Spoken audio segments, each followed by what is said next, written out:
गुरु प्यारी साध संगत जी, मैं विनोद जो लंदन इंग्लैंड में रहता हूँ, आपके कदमों में पूज्य मस्ताना शाह बलोचिस्तानी जी का जीवन और उपदेश भाग दूसरा में से साखियाँ पेश करने जा रहा हूँ। आज कल से आगे साखी महात्मा मोहनलाल सन 1953। आपकी छोटी उम्र से ही परमार्थ का शौक था। एक बार आपने परम संत शाह शाह के आगे नाम के लिए विनती की तो उन्होंने फरमाया कि अभी तेरा समय नहीं आया है। पहले वे किसी हलवाई की दुकान पर काम किया करते थे, फिर अपने भाई के साथ सब्जी बेचने लग गए। उनका भाई शादीशुदा था और दमे का मरीज था। एक दिन आप महात्मा नियामत राम के साथ सच्चा सौदा आए और प्रतिदिन आने लगे और फिर धीरे धीरे डेरे में ही रहने लगे। इस बात से उनकी माँ और भाई सब नाराज थे। डेरे में जिन दिनों शाहपुर बेगू की तरफ की मंझधाड़ियाँ या दक झींझण काटी जा रही थी तो आपका भाई आपको लेने आया और बोला कि मुझे एक बार इसका बाजू पकड़ा दें, मैं इसको घसीट कर ले जाऊंगा। परंतु आप घर न गए। जब उनका वश न चला तो माँ ने कहलवा करके भेजा कि हमारा थैला और खेस तो दे जाए। आपने भी डेरा सच्चा सौदे में बहुत सेवा की। जब तक पूज्य मस्ताना जी बाड़ी में थे उनके साथ रहे और बाद में भी डेरा में रहे। अब वे चोला छोड़ चुके हैं। साखी गुरमुख गट्टू भूरिया सन 1953। आप छोटी उम्र में ही मंदिरों में जाकर नाचते और कीर्तन करने वालों के साथ कीर्तन करते थे। कई बार तो सारी सारी रात मंदिरों में ही गुजार देते और घर वाले आपको ढूंढते रहते। घर में भी एक अलमारी में मूर्ति लगाई हुई थी जिन्हें सुबह शाम धूप वगैरह दिया करते थे। उनके भाई रामदेव और चूनीलाल सच्चा सौदा आने लगे। वे घर में भी सत्संग की बातें करते रहते। उनकी बातें सुनकर आप भी सच्चा सौदा के सत्संग में आए। जब यहाँ आकर सुना कि राम सबके अंदर है और दुनिया ऐसे ही बाहर मुखी होकर भटक रही है, काल ने सबको गुमराह कर रखा है, दुनिया अपनी जिंदगी के दिन बर्बाद कर रही है, आप ही मंदिर बनाते और आप ही पूजते हैं, यमदूतों से छुड़ाने वाला राम सबके अंदर है, उसको खुश नहीं करते। तो ये बात सुनकर उनका ख्याल ही बदल गया और दिल में सोचने लगे कि ऐसी ही ज़िंदगी के दिन ख़राब कर दिए। फिर पूज्य मस्ताना जी से अर्ज़ की कि मुझे डेरे में रख लीजिए, मैंने तो सारी उम्र बर्बाद कर ली है। पूज्य मस्ताना जी ने सच्चा सौदा में आई हुई सात संगत के सामने खड़े करके फरमाया कि देखो भाई, ये छोरा कहता है कि मेरी उम्र फिजूल खोई गई। बताओ, किसी को फिक्र है इस उम्र का? कोई 60 साल का है, कोई 70 साल का है। सब खाने पीने में उम्र गुजार रहे हैं और श्वासों के कीमती धन को बर्बाद कर रहे हैं। अगर सत्संग सुनकर किसी एक आदमी के दिल में भी यह ख्याल बैठ जाए कि सचमुच ही हम उम्र बर्बाद कर रहे हैं और हमारा राम हमारे अंदर है जिसको हम भूले बैठे हैं, तो हमारा सत्संग सफल हो गया। फिर मैं डेरे में ही रहने लगा। एक बार उसकी माता ने कहा कि उस घर वापस ले आओ। जब उसे घर लाए तो उसके बड़े भाई रामदेव को बुखार हो गया। वह थर थर कांपने लगा। उसको सत्संग घर में ले गए और कपड़े का बंदोबस्त किया। फिर वह ठीक हो गया। मस्ताना जी ने गुरमुख से पूछा कि जब तू घर से डेरे में रहने के लिए आया था तो क्या ख्याल लेकर आया था? उसने माफ़ी मांगी तो फरमाया कि माफ़ी देने वाला तेरे अंदर है। साखी सेवा का असर। जब पूज्य मस्ताना शाह बलोचिस्तानी जी अमरपुर में रहा करते थे तो उन दिनों पूज्य मनेश साहब जी बंद गुफा में रहा करते थे। गुरमुख गुट्टू को मेरी सेवा में लगाया हुआ था। दोपहर के समय जब कभी ज़्यादा गर्मी होती तो वह पूज्य मनीष साहब जी को पंखा किया करता था। पूज्य मस्ताना जी कई बार फरमाया करते कि इसको निकाल दे और घर भेज दे। पूज्य मनीष साहब जी ने गुरमुख से कई बार घर जाने के लिए कहा, यह भी कहा कि तू आगे पढ़ ले, पर वह न माना। उन दिनों में महात्मा नारायण सर और एक अन्य प्रेमी बाजार में लकड़ी बेचने जाते थे। एक दिन पूज्य मनीष साहब जी ने महात्मा नारायण सर को कहा कि इसको लकड़ी बेचने के लिए साथ ले जाओ और इसे घर की रोटी खिला लाओ। उन दिनों संगत की रोटी पूज्य मनीष साहब जी ही बनाया करते थे। ज़्यादातर दाल सब्जी ही हुआ करती थी। सो नारायण सर ने ऐसा ही किया। जब वह वापस आया तो पूज्य मनीष साहब जी ने गुरमुख को कहा कि तू घर जाकर आगे पढ़ ले, और वह तैयार हो गया। उसको कहा कि शाम को तेरे भाई रामदेव को बुलाएंगे और वो तुझे घर ले जाएगा। दोपहर को वह पूज्य मनीष साहब जी को 1 घंटा पंखा करता रहा। शाम को जब रामदेव को बुलाने के लिए आदमी भेजने लगे तो वह इनकार कर गया कि मैं घर नहीं जाऊंगा। नोट: ये घर की रोटी खाने और डेरा में सेवा करने के अलग अलग असर हैं। साखी बीगड़ का सत्संग। बीगड़ गांव का एक प्रेमी हीरालाल था। वह अच्छा भजन किया करता था। ये बात 1953 की है कि उसने अपने गांव में सत्संग मांगा, जो मंजूर हुआ। पूज्य मस्ताना जी ने उसको फरमाया कि संगत के लिए केवल सादा दाल रोटी ही बनाना और ज़्यादा खर्च ना करना। जब मस्ताना जी वहाँ गए तो पहले गुरुद्वारे में जाकर मत्था टेका।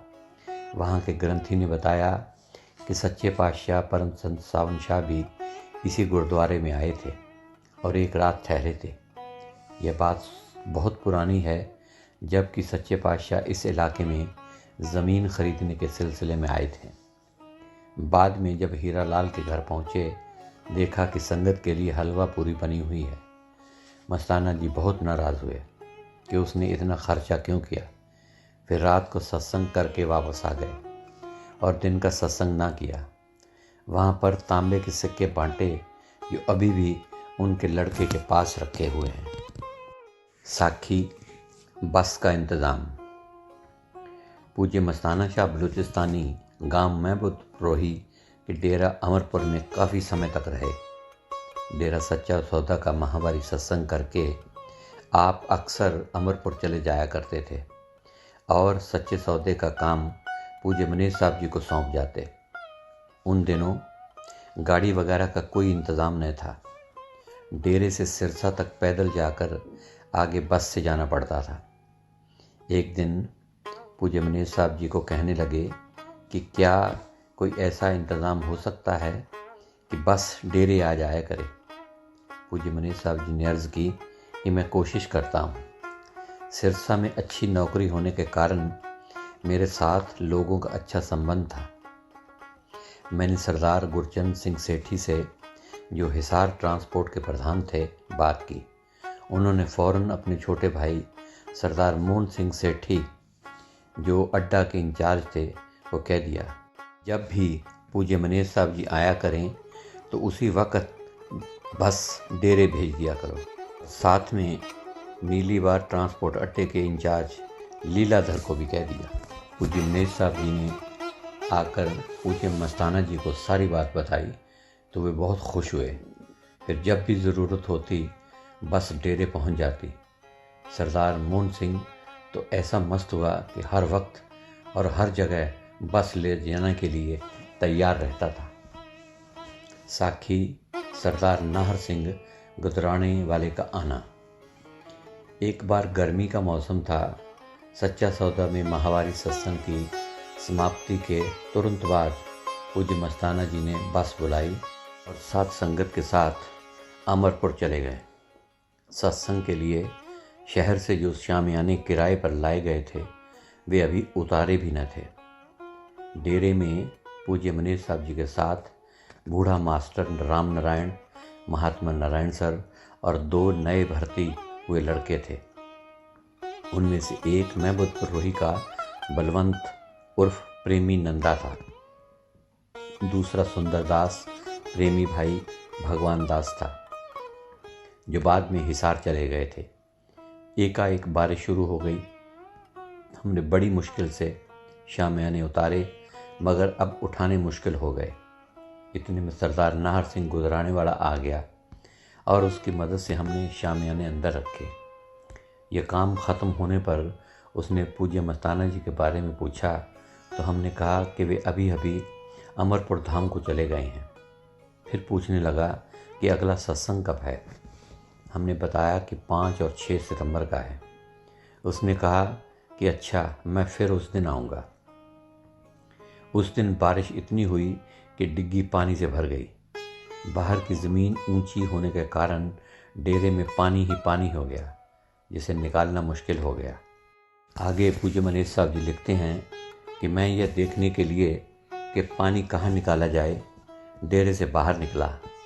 पहले सोचा कि पानी नहर के नाले में छोड़ दिया जाए, पर नाला भी खूब भरा हुआ चल रहा था।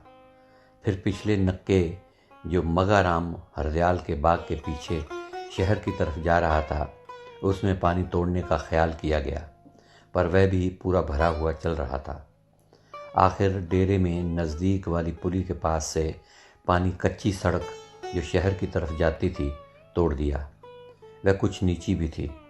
पुली के पास एक आदमी 2 ऊँटों की महार थामे सड़क पर बैठा था। ऊँट लदे हुए थे। उसको कहा कि इनको दरवाजे में ले आओ, क्यों भीग रहे हो। दरवाज़ा बाहर से खुला था और अंदर दीवार से बंद किया हुआ था। उसने कहा कि इस सामान को उतार कर ही ले जा सकता हूँ, और सामान मैं अकेला उतार नहीं सकता। दरवाज़ा आदमियों से भरा हुआ था। उनसे विनती की कि इन ऊँटों का सामान उतरवा दें, मगर कोई न माना। आखिर हमने खुद सामान उतरवाया और ऊँटों के दरवाजे के पास ले गए। इतने में बारिश कम हुई, कुछ लोग चले गए और ऊँटों को अंदर जगह मिल गई। कुछ देर के बाद फिर बारिश शुरू हो गई। लोग घास की गठड़ियाँ ले लेकर आ गए और धीरे धीरे घुसते घुसते ऊँटों वालों को बाहर निकाल दिया। पूज्य मनीष साहब जी के ख्याल में उस दिन की पहली चाय 4 बजे शाम को बनाने का मौका मिला। पहले ऊँटों वालों को पिलाई और बाद में फिर हमने पी। बच्चे जो नए भर्ती हुए थे, बेचारे काफ़ी दुखे हुए। प्रेमी नंदा तो अगले दिन सुबह ही डेरे से बाहर निकला, जूते उतार कर हाथ में लिए और भाग गया और अपने घर महमूदपुर ही जा पहुंचा। अगले सत्संग पर सरदार नाहर सिंह ने आकर नाम लिया। नाम लेने के बाद उसने पूज्य मस्ताना जी से हाथ जोड़कर विनती की कि उसका गांव गुजराना है और उसके घर में भूत रहता है। वह भूत रात को कभी ऊँट बनकर बोलता है और कभी रीछ बन जाता है, कभी कपड़ों को आग लगा देता है और कभी आधे कपड़े ऊपर होते हैं और आधे नीचे, और बीच वाले कपड़े जले मिलते हैं। कपड़ों पर खून के निशान लगे होते हैं। कभी दीवार पर खून से भरे हुए हाथ का निशान लगा होता है और कई बार निशान ख़त्म हुआ मिलता है। कभी किसी का ऊँट मार देता है और कभी किसी की भैंस। इसी तरह बहुत सी बातें की। पूज्य मस्ताना जी ने फरमाया, हम भूतों को तो नहीं निकालते हैं, हम तो जीवों के जन्म मरण के बंधन छुड़ाने का रास्ता बताते हैं, जो कर्मों के जाल में फंसे पड़े हैं। घर जाकर उसने रात को सिमरन किया और बड़े आराम से नींद की। उसके आराम की बात सुनकर काफ़ी आदमी प्रभावित हुए और अगले सत्संग में आकर नाम ले गए। गांव और इलाके में इस बात की काफ़ी चर्चा होने लगी। साखी कत्तिक की पूर्णमासी का भंडारा। पूज्य मस्ताना शाह बलूचिस्तानी सचखंड की बिल्डिंग में मौन में थे। सचखंड का बड़ा दरवाज़ा ईंटों से बंद करवा रखा था। कार्तिक की पूर्णमासी का दिन था। तारीख 9 नवंबर 1953 थी। पूज्य मनीष साहब जी को 3 बजे बुलवाया और बाहर से पौड़ी लगवाकर जब पूज्य मनीष साहब जी अंदर गए तो फरमाया कि परसों को जन्मदिन मनाना है। इससे पहले वाले दरवाज़ों को दोनों तरफ से लंबी दीवारें बनवानी है। अभी जाकर ईंटें और मिस्त्री लाओ। दिल्ली और महमूदपुर रोही और गुदराना वगैरह की सब संगत को खबर कर दो। पूज्य मनीष साहब जी ने अर्ज़ की कि आज पूर्णमासी है और श्री गुरु नानक देव जी का जन्मदिन है। मिस्त्री तो गुरुद्वारे में गए होंगे। इस पर फरमाया कि तू जा तो सही। पूज्य मनेर साहब जी ईंटों के भट्टे पर गए, जो कि सिरसा के हरिजन मोहल्ला के नज़दीक था। वहाँ से ही अक्सर ईंटें आया करती थी। ईंटें आनी शुरू हो गईं। फिर पूज्य मनेर साहब जी मिस्त्री को ढूंढने निकले।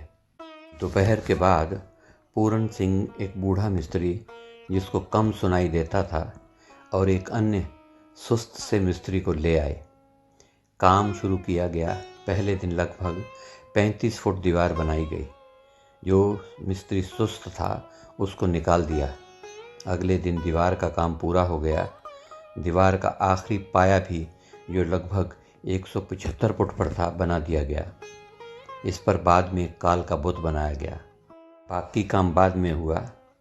सारा काम उनकी मेहर से बहुत तेज़ी से हुआ। दिल्ली खबर कर दी गई और बाकी जगह आदमी भेज दिए गए। दिल्ली से लाला मक्खन लाल, मोहन लाल, हुलासी राम, राम रखा जी, और रोहतक से लाला देवी दयाल जी सब आ गए। अमरपुर से भी बहुत संगत आई। गुदराना से दादू, भगवान दास, सुंदर सिंह, सरदार किशन सिंह, जत्थेदार मुख्तियार सिंह के पिता सुच्चा सिंह, उत्तम सिंह ज्ञानी, बीर सिंह वगैरह लगभग 25-30 आदमी आए। संगत ने कबीर को साथ चलने के लिए बहुत कहा, परंतु वह इनकार कर गया। सरदार किशन सिंह, बीर सिंह व कबीर सिंह ने अभी नाम नहीं लिया था। साखी कबीर का लगना, इसका नाम पहले मुख्तियार सिंह था। कबीर पूज्य मस्ताना जी ने रखा था, जो कि डेरा अमरपुर में रखा गया था। एक रात को कबीर को सपना आया। देखा कि श्री गुरु नानक साहब जी हैं और साथ में श्री गुरु गोविंद सिंह जी भी हैं, और एक महात्मा टोपी और खद्दर का चोला पहने उनके साथ है। उनकी आंखों पर ऐनक है और हाथ में लाठी है। फिर जब कबीर संगत के साथ सच्चा सौदा आया तो उसने पूज्य मस्ताना शाह को पहचान लिया कि ये तो वही महात्मा हैं जिन्हें उसने स्वप्न में गुरु नानक साहब के साथ खड़ा देखा था। पूज्य मस्ताना जी फरमाया करते थे कि यह गुरु नानक साहब के समय से चला आ रहा है, अभी तक इसकी भक्ति पूरी नहीं हुई। पहले वह नहरी महकमे में नौकरी किया करता था, फिर नौकरी छुड़वाकर उसके जिम्मे गुदराना डेरे की संभाल कर दी थी। भंडारे के मौके पर पूज्य मस्ताना जी बाहर नहीं आए। सत्संग पर पूज्य मनेर साहब जी से सत्संग करवाया गया और पाठ श्री मक्खनलाल दिल्ली वाले ने किया। खूब हलवा प्रसाद बांटा गया। शाम को पूज्य मस्ताना जी ने ईंटों से बंद दरवाज़ा खुलवाया और बाहर आकर सब संगत को मिले। रात को गुफा में लाला मक्खनलाल, राम रखिया जी, जज साहब, लाला देवी दयाल, हुलासी राम आदि खास प्रेमियों को बुलाया और पूज्य मनेर साहब जी को हुक्म दिया कि जो किताब बना रहा है इनको सुना। किताब सुनकर बहुत खुश हुए और फरमाया कि गुरमत सिद्धांत सच्चे पातशाह ने सरदार कृपाल सिंह से बनवाई है। अब सच्चे पातशाह मैनेजर के अंदर के बैठकर जो किताब बनाएंगे वह देखना। आज यह पुस्तक के 4 भाग तैयार हो चुके हैं। लोग इनको पढ़कर बहुत खुशी प्राप्त करते हैं। उनसे असली परमार्थ के भाग का पता चलता है। पूज्य मनेर साहब जी आगे लिखते हैं कि उन्हें इस बात का दुख है कि पूज्य मस्ताना शाह के चोले में रहते हुए इन पुस्तकों को तैयार न कर सके। पूज्य मनेर साहब जी के जिम्मे और भी बहुत से काम थे। गुरु प्यारी साध संगत जी, जिन 4 किताबों के बारे में ऊपर जिक्र किया गया है, उस किताब का नाम डोली हुई संगत का सहारा था। वह किताब अपने आप में एक बहुत बड़ा ग्रंथ था, जिसके के बाद में 4 भाग कर दिए गए। डोली हुई संगत का सहारा पहली किताब पूज्य मनीष साहब जी द्वारा मंडी अहमदगढ़ में छपवाई गई, जिसका जिक्र आगे किया जाएगा। फिर उसी किताब को पूज्य मनेर साहब जी ने 4 भागों में अलग अलग बांटकर छपवाया। साखी पुस्तक डोली हुई दुनिया का सहारा के 4 भाग कैसे लिखे गए, पूज्य मनेर साहब जी आगे लिखते हैं कि इस गुनाहगार ने न कभी फ़कीरों की बाणियाँ पढ़ी थी और ना कोई ख़ास योग्यता रखते थे, और ना ही यह गुनाहगार इतना काम कर सकता था जितना कि इनसे हुआ। पूज्य मनेर साहब जी के पिताजी जब कभी डेरे आते तो पूज्य मनेर साहब जी का काम देखकर हैरान हो जाते और फरमाते कि घर पर तो इसने कभी एक तिनका भी नहीं उठाया था।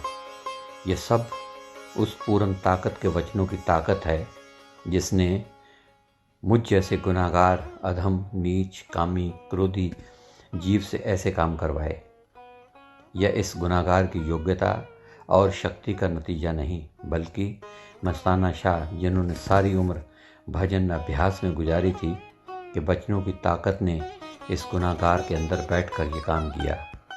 कई बार आप वाणी के ऐसे वचन बोल देते जो हमने कभी सुने भी न थे, और बाद में वही वचन वाणी में मिल जाते थे।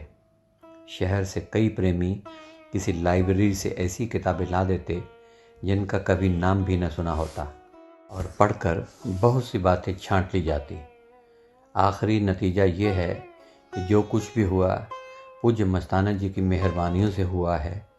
अब भी वे अपने वचनों की लाज रख रहे हैं। साखी पूज्य मनेर साहब जी का जन्मदिन। भंडारे के 3 दिन बाद पूज्य मस्ताना जी सचखंड के पास से गुजर रहे थे और पूज्य मनेर साहब जी साथ थे। पूज्य मस्ताना जी ने पूज्य मनेर साहब जी को पूछा कि तेरा जन्मदिन कब है? तो पूज्य मनेर साहब जी ने अर्ज़ की कि क्यों जी? तो मस्ताना जी ने फरमाया कि वह भी तो मनाना पड़ेगा। ये सुनकर पूज्य मनेर साहब जी ने अर्ज़ की कि पहले तो मनाया ही जा रहा है, क्योंकि पूज्य मनेर साहब जी का भी यही जन्मदिन है। इस पर पूज्य मस्ताना जी हंस पड़े और साफ कर दिया कि यह जन्मदिन इस गुनाहगार का ही मनाना शुरू किया है। पूज्य मस्ताना जी की बड़ी बहन माता चतरबाई, जो 1958 में परिवार सहित सरसा आकर रहने लगी थी, उनसे पता चला था कि पूज्य मस्ताना जी का जन्म सावन की पूर्णमासी का है। आप यह जन्मदिन हर साल मनाया करती थी। अब भी हर साल यह सिरसा शहर में मनाया जाता है। साखी लाला खुशीराम वज़ीर साहब को लड़के का देना। डेरा सच्चा सौदा शुरू होने के बाद खुशीराम की शादी तय हुई। वह शादी करवाना नहीं चाहता था। जब पूज्य मस्ताना जी को इस बात का पता चला तो उन्होंने फरमाया कि अगर तुम शादी नहीं करवाते तो डेरे मत आना। जो तुम्हारे गृहस्थ के लेने देने हैं वह कैसे ख़त्म होंगे? उनके ख़त्म किए बिना छुटकारा नहीं है। फिर उसने शादी करवा ली। शादी के 5-6 साल गुजर जाने के बाद भी उनके बीवी के कोई बच्चा न हुआ। बहुत इलाज करवाया। एक लेडी डॉक्टर कहने लगी कि सारी ज़िंदगी बच्चा होने की उम्मीद नहीं है। लेडी डॉक्टर का फैसला सुनकर खुशीराम को अंदर से ये आग सताने लगी और वह चिंता में रहने लगा। अगर किसी को खुद ऐसा ख्याल न भी आए तो दूसरों की बातें असर करती रहती हैं और इंसान को जलाती रहती हैं।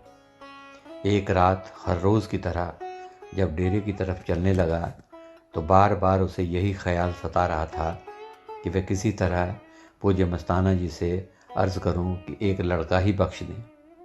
जब वह सच्चा सौदा पहुंचा तो पूज्य मस्ताना जी ने गुफा का दरवाज़ा खोला और दर्शन दिए।